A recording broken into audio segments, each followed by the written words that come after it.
Bonjour à tous, ici donc encore Jérémy Gauthier. Je viens vous faire une petite vidéo, encore et toujours, sur les services des impôts. C'est plus le RSI, là, c'est la caisse de sécurité sociale des indépendants, la sécurité sociale des indépendants, avec le greffe du tribunal de commerce, et bref, et toute la fine équipe. Comme je dis souvent, je ne peux parler que de ça, moi, c'est ma vie. Je suis toujours dans des tas de business, dans des sociétés, dans des... Voilà, c'est ma vie tout ça. Donc je vais vous parler de ce que je connais, et donc de ces gens. Et souvent, j'ai critiqué finalement, donc je critiquais la CCI, le RSI, le service des impôts, tout ça. Mais en fait, je voudrais parler cette fois plus profondément de ce que je ressens par rapport à ce système. Je pense qu'il n'y a pas beaucoup de problèmes avec l'humain. C'est-à-dire les humains qui sont en face de moi, à la CCI, aux URSSAF, au tribunal de commerce, le greffe, au RSI, ben, humainement, ils sont pas mauvais. Je pense, le problème de ces organisations, c'est vraiment structurel. Je ne sais pas si j'emploie le bon mot, c'est sémantique. Vous voyez, comment dire, la structure informatique et l'organisation vraiment structurelle du système, on va dire, nerveux informatisé, donc du traitement automatisé de l'information, il est mauvais. En fait, alors vous avez des gens qui sont compétents, que ce soit les impôts, le service des impôts des entreprises, et d'ailleurs même des particuliers, ces gens humainement sont compétents. Les gens de la CCI, et que j'ai pu avoir au téléphone, ne serait-ce encore qu'aujourd'hui, sont compétents. Les gens du greffe, alors ils sont un peu débordés, ils sont un peu désagréables. Bon, les mecs, mais ils sont désagréables pourquoi? Et je vais l'expliquer.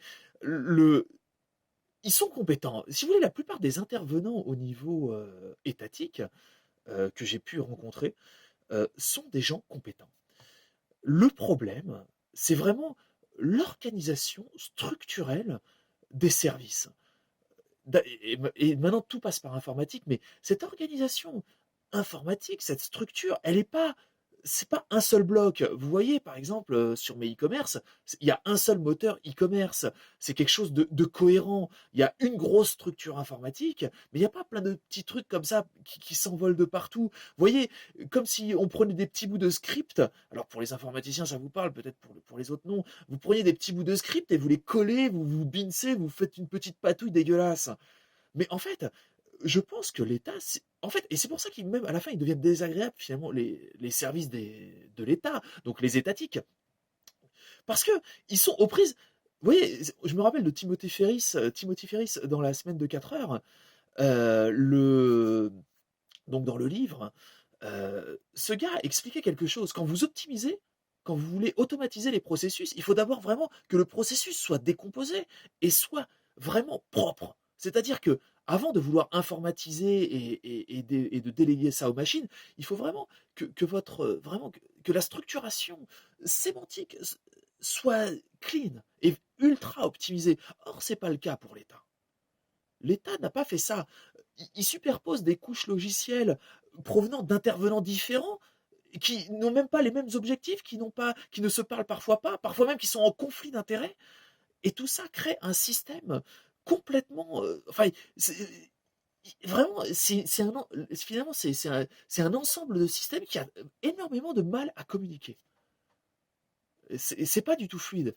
En fait, pour que ça se passe mieux, parce que finalement, et puis même pour réduire les coûts de l'État, parce que à chaque fois qu'on a ces personnes au téléphone, donc la CCI, le greffe du tribunal de commerce, les URSSAF, les impôts, et pour des erreurs finalement qui sont dues non pas à l'humain, mais qui sont dues à la mauvaise gestion logicielle. On les appelle, on leur envoie des fax, on leur envoie des emails. Les mecs traitent ça correctement, mais ils doivent traiter ça 10 000 fois, ils vont traiter la même chose, alors qu'on aurait pu régler ça en un coup avec une petite ligne de code. Je pense que pour l'État, pour que vraiment il y ait une réduction drastique des coûts de l'État et une amélioration de la performance, il faudrait revoir tout le système informatique de l'État. Vraiment faire quelque chose, prendre un seul prestataire, un gros prestataire, quelque chose de propre, privatiser le système informatique, évidemment, privatiser le système informatique. Alors évidemment, ça c'est lié à l'État, c'est lié à la sécurité quand même nationale.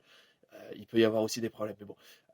Mais globalement, faire un ensemble cohérent, quelque chose de gros, de repensé. Parce que là, il parle, ouais, repenser la fiscalité. Je pense qu'il y a encore mieux.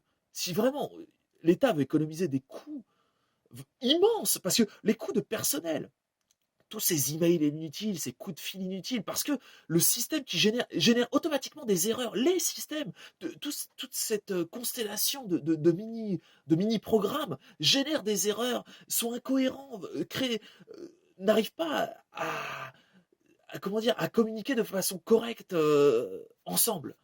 Il faudrait vraiment créer une structure, une grosse structure, quelque chose de propre. Vous voyez, un code qui est clean, un logiciel nickel. Vous voyez, quand on arrive sur Amazon, c'est propre. Vous voyez ce que je veux dire, tout le système informatique d'Amazon est propre. Alors évidemment, on pourrait dire peut-être qu'il y aurait des scripts, mais oui, on arrive sur le truc, c'est cohérent. Tout est, vous voyez, tout est bien géré. Tout est automatisé, les algorithmes. Vous voyez, ce sont les mêmes équipes qui développent des beaux algorithmes. Tout est fluide. Le client n'a pas de problème. L'État devrait s'inspirer vraiment, au lieu de critiquer, de cracher sur ces génies d'ingénieurs d'Amazon. Vous devriez, au contraire, vous en inspirer de cette fluidité informatique, de cette fluidité du code. Un code propre. Voilà. Voilà ce que j'en pense et voilà mon feedback finalement sur les systèmes étatiques. La plupart des erreurs ne sont pas humaines. Vos, Et c'est même pas, on pourrait même pas critiquer aussi la qualité finalement de l'informaticien qui a généré ce code ou ce programme. Mais c'est finalement d'avoir une stratégie, une vision globale de l'informatisation et du traitement automatique de l'information de l'État. Euh, Ça ne va pas du tout. Euh, Vous voyez, et ce système incohérent va générer des erreurs, des erreurs, des erreurs. Et c'est des humains qui sont compétents, mais qui vont devoir les réparer, les réparer, les réparer. Vous voyez, et puis même, le fait qu'il y ait plusieurs structures, par exemple, on voit pour créer une structure d'auto-entrepreneur ou même une structure, une SAS ou ce que vous voulez, il y a trop d'intervenants. Vous voyez, il y a la CCI qui peut faire le même boulot que le greffe, les URSSAF aussi peuvent faire leur patouille, vous avez Net Entreprise, vous avez plein de trucs. Il faut un truc global. Il faut globaliser le truc, vous voyez, vous voyez, un peu comme la mondialisation, mais une globalisation des systèmes. Alors évidemment, il y a des humains qui ne seront plus utiles dans ces systèmes, il faudra les réinjecter, qui trouvent une autre utilité au sein de la société, parce que vraiment, on pourrait limiter les coûts, et il y a des tâches qui ne sont plus à faire par les humains, les machines peuvent prendre en charge, et c'est très bien. Et donc l'humain, où on a besoin d'intelligence humaine, on peut les replacer ailleurs. Vous voyez, mais il ne faut pas non plus, voilà.